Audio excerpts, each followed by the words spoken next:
Usually it takes people who never tried it a little while to warm up. Alrighty. But Rhasha was really excited. In a small Jacksonville apartment overlooking the river, Rhasha meticulously arranged candles around the bathtub, lavender and vanilla scents mixing softly in the air like drawn-out, hopeful breaths. She looked into the mirror, fingertips gently tracing a scale tattoo on her wrist, a reminder of every pound she'd conquered and every doubt she'd shed. She whispered to her reflection, "Big Purr deserves a story, not shame." Rhasha's childhood unfolded like a romance novel. She grew up watching her father bring her mother daisies and fresh daisies, the kind that made her heart flutter with longing for that kind of love. He held doors, opened jars, and celebrated her mother with tenderness that felt almost sacred. But when adolescence arrived, Rhasha's reflection began to distort the image of preciousness she had absorbed. She wrestled with her weight, whispered to herself that she was too much, too heavy, too unlovable. Attraction to men didn't bloom until her mid-twenties, a late and reluctant awakening rooted in fear rather than desire. The garden of her sexuality remained dormant, barely seeded by the fantasy of affection. At 34, Rhasha found herself scrolling through a dating app, curious, hopeful. A South Korean student named Jae Woo appeared, witty texts, thoughtful compliments, and laughter through glowing screens. They messaged for 4 years. Words became trust, trust became longing, longing became anticipation. When he proposed marriage, she said yes. Then she boarded a plane to a new beginning.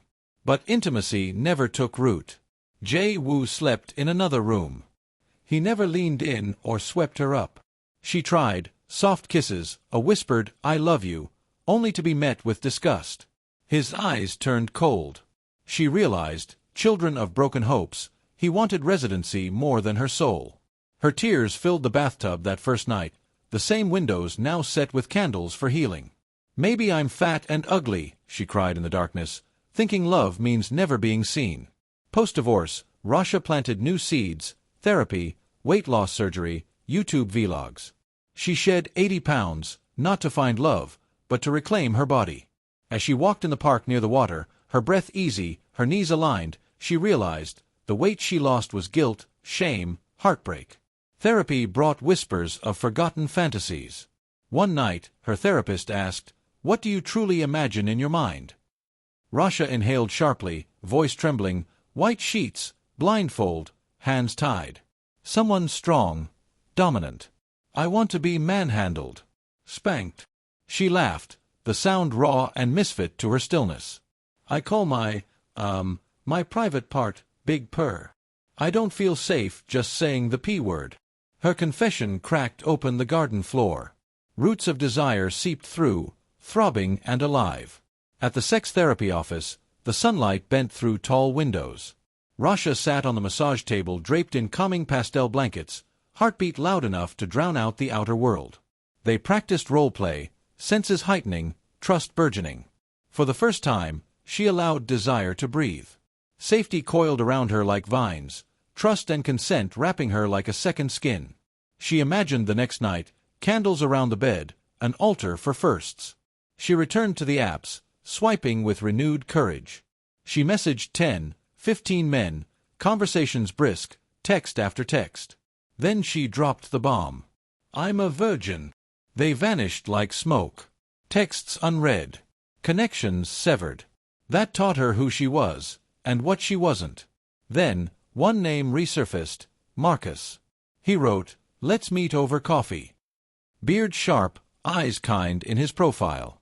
When she told him she hadn't been intimate before, he paused, then asked, "Would you like to go slow?" They met in a cafe called Morning Light.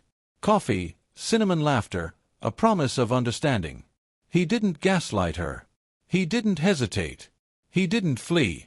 When the candles spread across her bedroom, she texted him, "Want to come over?"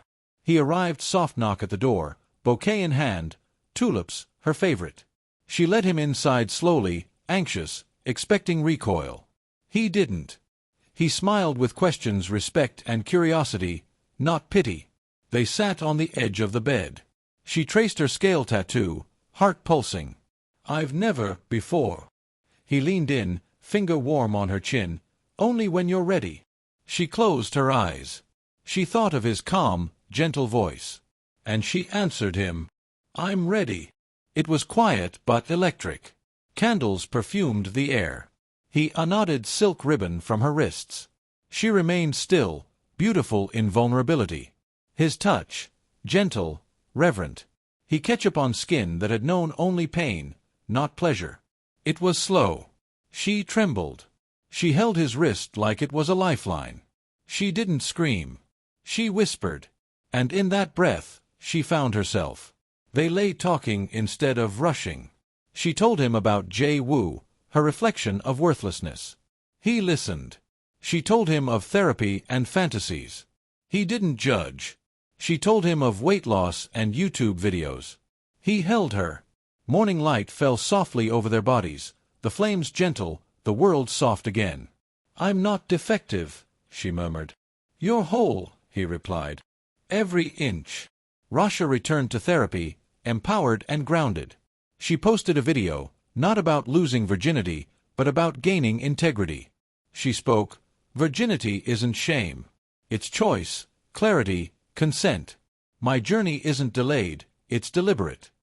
Comments swelled, not pity, but gratitude.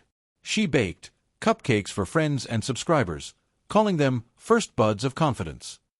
She launched her clothing line, Then. Tick, clothing for bodies recovered and proud. She practiced jiu-jitsu. Held Becky, her poodle, in victory laps around her apartment. She celebrated her niece's graduation with heart-pounding joy. One evening, she looked at her reflection, with no shame, no apologies, just love. Her phone pinged. Message from Marcus. "Breakfast," she typed back. "Only if you hold my hand first." She pressed send, and Big Purr purred.